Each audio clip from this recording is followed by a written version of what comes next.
IAS institute నిర్వహిస్తున్న all India scholarship exam pass అవ్వండి. 2 years ఫీజులో 50% మాత్రమే పే చేయండి. పట్టు చీర, జడ నిండా పువ్వులు, అందంగా అలంకరణ, మెరిసిపోయే మోముతో కనిపించాల్సిన ఆ అమ్మాయి పాడిపై కనిపించింది.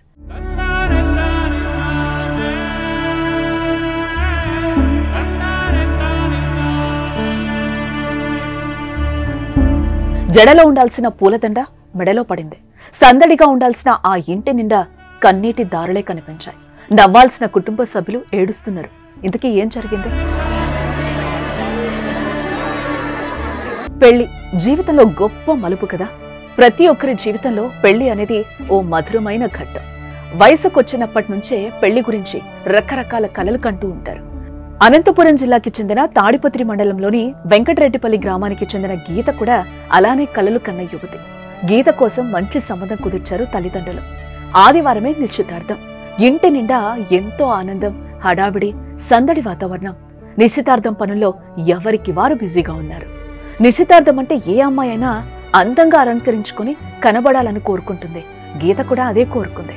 అచ్చమైన తెలుగింటి అమ్మాయిలా కనపడాలని అనుకుంది. గోరింటాకు పెట్టుకోవడం కోసం సోదరుడు నారాయణ రెడ్డితో కలిసి బైక్ పై తాడిపత్రి వెళ్ళింది. గోరింటాకు పెట్టుకుని ఇద్దరు గ్రామానికి బయలుదేరారు. కాసేపు ఆగితే ఇంటికొచ్చేసేవారు. కానీ ట్రాక్టర్ రూపంలో మృత్యు దూసుకొచ్చింది. గ్రామం వద్దకు రాగానే ఎదురుగా వచ్చిన ట్రాక్టర్ ఢీకొనడంతో గీత అక్కడికక్కడే మృతి చెందింది.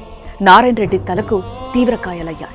కోటి ఆశలతో కొత్త జీవితంలోకి అడుగు పెట్టే సమయంలో గీత మరణం కుటుంబ సభ్యులు తట్టుకోలేకపోతున్నారు.